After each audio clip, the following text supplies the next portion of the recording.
Pues bueno, hoy vamos a hablar de los planes de compensación y me gusta mucho hablar de esto porque luego hay mucho de dónde cortarle tela a este tema. La verdad es que te puede servir para muchísimas cosas y no solamente para, pues, decir cuánto le vamos a pagar a fulanito y ya, que es a veces en donde se queda la concepción del tema, ¿sale?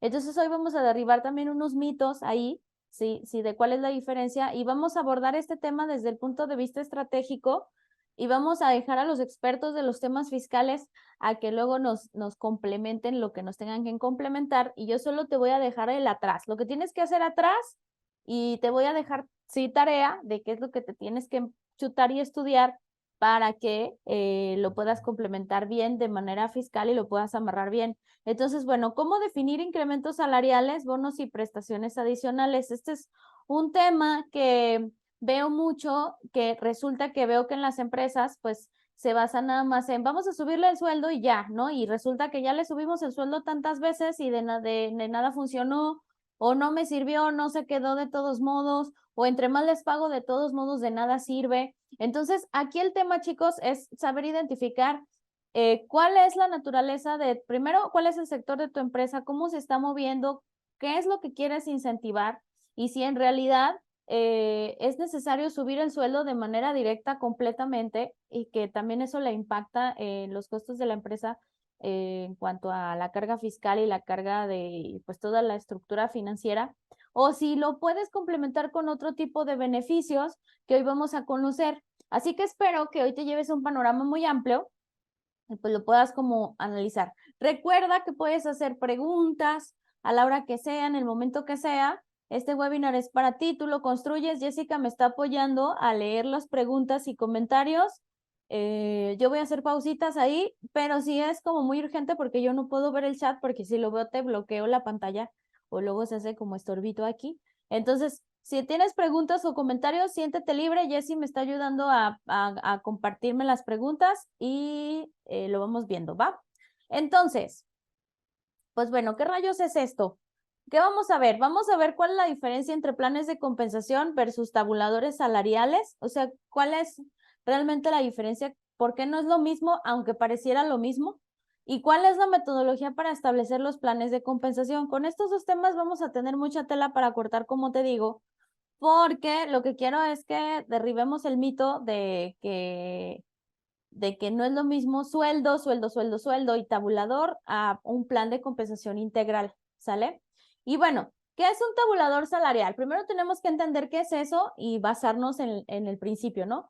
El tabulador salarial es una herramienta que se utiliza en las empresas para establecer una estructura jerárquica de salarios que asigna rangos de sueldos o salarios a diferentes niveles o categorías de puestos dentro de la empresa.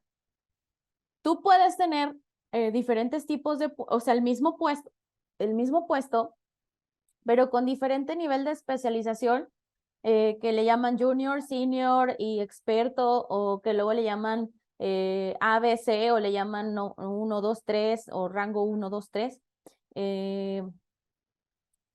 Y se me vinieron ideas.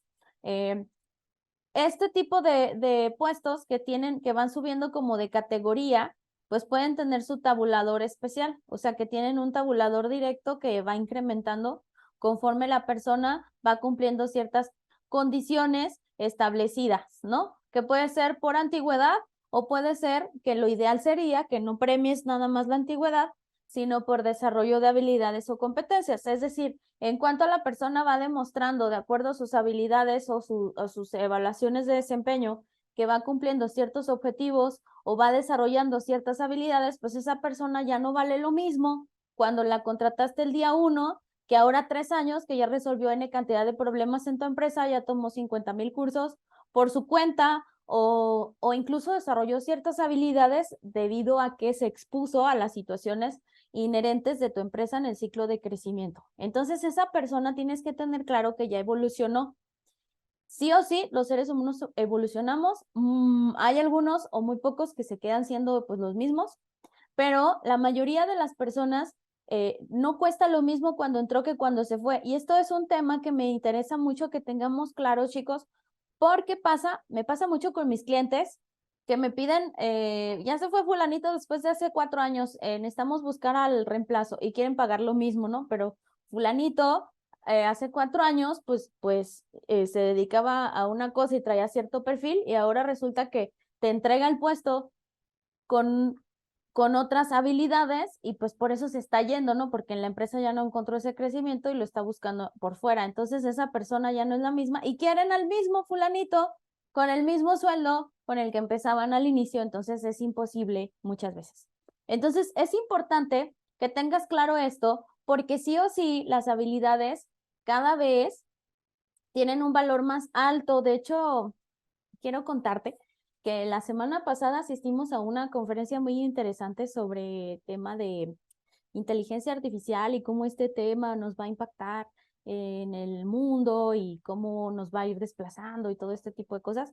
Y hablaban mucho sobre que cada vez va a ser más importante que las habilidades de los seres humanos relacionadas con su capacidad de relacionarse y de resolver problemas de manera estratégica sea lo que los haga distintos y su capacidad para reinventarse, lo que quiere decir que las actividades operativas están tendiendo a automatizarse cada vez con sistemas, con software, está creciendo la tecnología y con esto de la inteligencia artificial que se está uniendo, pues cada vez va a ser más importante que te des cuenta que hay que darle valor a las habilidades blandas que no nos estamos dando cuenta cómo contabilizarlas, ¿sí? Si una persona te resuelve problemas que antes que no puedes resolver con un software, esa persona tiene un talento invaluable o tiene un talento diferente que afuera cuesta o que afuera van a valorar y que es importante que tengas considerado cómo lo vas a retener y no tiene que ver solamente con el sueldo, como te decía, ¿sale? Entonces, el tabulador salarial se limita únicamente a la estructura jerárquica, es decir, Juanito, que es el jefe, y luego el manager, y luego el director, cuánto van a ganar nuestros rangos de acuerdo a un mercado, que haces un estudio de salarios, que haces un estudio de cómo anda el mercado, y entonces ves y te pones competitivo de pues la empresa que es similar a la mía, pues paga 5 pesos, yo pago por lo menos 5 pesos y no voy a estar fuera, ¿no? O yo parto de 7 pesos porque la empresa que es igual a la mía, pues paga 5 pesos como inicio y yo voy a estar 2 puntos arriba, ¿no? Ya dependiendo de cómo va a ser tu estrategia, de cómo vas a establecer esos rangos. El tabulador salarial te funciona también para hacer tus rangos de negociación, que es lo que acá decía, ¿no? Sirve como guía para determinar cuánto debe ganar un empleado en función de su puesto, su nivel de experiencia, competencias y otros factores relevantes como temas de competitividad en el sector o lo que esté pasando en el sector. Ahí les encargo los micros. ¿Hay por ahí alguna pregunta hasta aquí, Jessy? No, ¿No? no, Bueno, no, no. entonces, ¿qué requieres para poder saber o determinar bien cómo hacer se le llama hacer evaluación de puestos, que es justamente que tengas definidos tus descripciones de puestos, tus funciones y saber cuánto cuesta esa función real o esas actividades reales de esos puestos, de ese puesto que estás queriendo pues cubrir o que requieres en tu organización y sobre eso, pues de acuerdo al nivel de experiencia que estás solicitando es que pues va a ser más caro, ¿no? ¿Cuál es el nivel de experiencia que nos debe dar? No son los años. Yo te sugiero que lo traduzcas en habilidades relacionadas con capacidad para resolver problemas complejos. Una persona con experiencia de ciertos años en cierto puesto debe tener la capacidad de dos cosas. Uno, enseñar a otros, o sea, desarrollar equipos. Aunque no sea jefe, tiene capacidad para ya desarrollar a otras personas.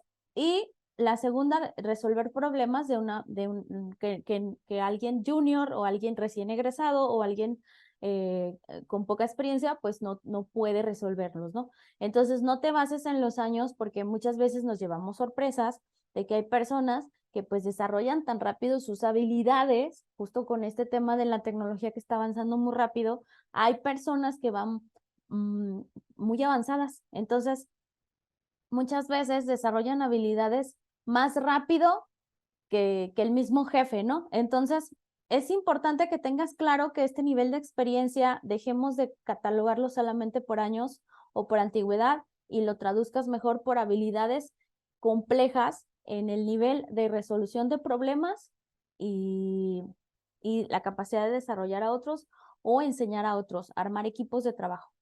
Eso relacionado con competencias laborales y otras competencias técnicas que tú vas a requerir en ese puesto y otros factores relevantes. Todo eso te va a dar un sinfín de cosas que te van a definir, pues, cuánto debe costar tal persona o cuánto debes mínimo ofertar o pagar, ¿no? ¿En qué puesto? Eso, ¿cómo lo puedes obtener? Como te decía, por medio de un estudio de sueldos y salarios, pero también identificando, pues por medio de justamente conocer el candidato ideal que tú quisieras contratar, pues darte cuenta, ¿no? Cuánto cuesta real. Esa persona ideal a la que no le tienes que enseñar nada y que ya llegue justo con como si fuera hecho a la medida o que es hecho a la medida, pues en realidad cuánto cuesta y de ahí vas partiendo para abajo o para arriba y saber si te alcanza o no te alcanza, como yo les digo luego. Entonces, ¿cuáles son los elementos de un tabulador salarial? Los elementos son los rangos de salario, que en este caso se refiere a los rangos de salario que hablan incluso sobre el mismo puesto, es decir, este puesto va a partir de 8 pesos, máximo 12 pesos, ¿no? Por ejemplo. Pero si desarrolla ciertas habilidades y lo voy desarrollando, pues luego lo puedo subir de 13 pesos a 16 pesos. Y luego si desarrolla ciertas habilidades, dependiendo de la complejidad de la operación, pues lo puedo subir de 18 a 20 y tantos pesos, que pasa mucho en las empresas, por ejemplo, americanas tienen muchos esos esquemas, o las empresas alemanas manejan niveles de puesto en el mismo tipo de puesto, lo van partiendo de acuerdo a los niveles de habilidades que van desarrollando los colaboradores. Y también va a tener que ver con los niveles jerárquicos, ¿no? Un tabulador salarial no se puede realizar si no hay descripciones de puestos claras, definidas por medio, como te decía, de competencias. Y un tabulador salarial te va a dar los criterios de ascenso por antigüedad, por desarrollo de habilidades, que esa sería mi recomendación, que lo bases más en desarrollo de habilidades o resolución o cumplimiento de objetivos, ¿no? Principalmente.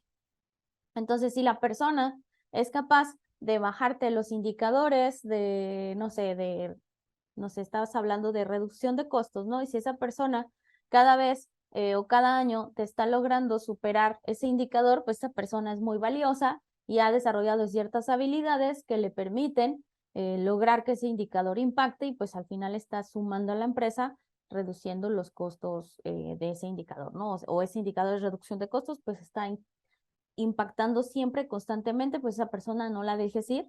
Y los criterios de ascenso tendrían que ver también con ese tipo de cosas. Que esto se empata con el tema que habíamos hablado la vez pasada de evaluación de desempeño, de quienes estuvieron, quienes no, ahí está grabado en kumu.com.mx, te va a hacer mucho sentido ese tema con este. ¿Por qué? Porque los criterios de ascenso o los criterios de incrementos salariales deberían de ir de la mano de una evaluación de desempeño adecuada y de una evaluación de integral, ¿no? De qué está pasando con esa persona y conocerlo bien fundamentalmente para saber si sí lo ascendemos, si no lo ascendemos, o si sí le damos ese incremento salarial y si lo subimos al rango que le corresponde de puesto, y no nada más porque ya pasó el tiempo y porque ya se desesperó y etcétera, ¿no? Luego, el tabulador salarial también nos da una base de equidad salarial.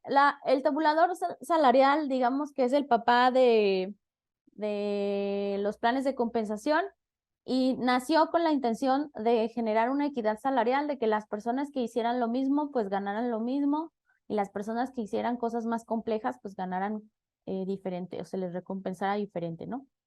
Entonces, es la base de la equidad salarial. Nos da los rangos de negociación salarial tanto afuera como hacia adentro y nos da la capacidad de saber si nos podemos adaptar o qué tanto nos podemos adaptar a los cambios del mercado de acuerdo a lo que sucede, ¿no? Y decirte que los tabuladores salariales se parten en dos. Uno es para las personas que cumplen funciones relacionadas con resolución de problemas, que es la gente que es a nivel de staff o administrativo para arriba, y la gente operativa, ¿no? Que la gente operativa al final sí cumple horas, cumple tareas operativas constantes, y entonces los criterios son distintos. Para la gente operativa sí estás pagando por horas y tiempo, a la gente operativa sí le pagas por su tiempo porque cumple funciones repetitivas de la operación, y a la gente administrativa, mi sugerencia es que les hagas ver que les pagas por cumplir objetivos, de resolver problemas y tener o desarrollar habilidades relacionadas con justo ir más allá de manera estratégica. ¿Por qué? Porque es lo que te digo, cada vez las posiciones administrativas principalmente, o las que sean muy operativas en el área administrativa, va la tendencia a que vayan automatizándose, y vamos a una velocidad muy rápida. No te quiero asustar, pero sí es importante. Entonces ve premiando esta parte y dale la vuelta a que tu gente tenga este enfoque de desarrollo de sus habilidades, cumplimiento de objetivos y solución de problemas, que eso es lo que realmente el ser humano, decíamos, y hasta que la inteligencia artificial nos gane dentro de 60 años en esa habilidad, pero por lo pronto el ser humano es lo que lo hace diferente, ¿no? O sea, el ser humano va a resolver problemas de manera distinta y se puede adelantar, al menos que en 60 años las cosas cambien, pero por lo pronto eso nos puede salvar.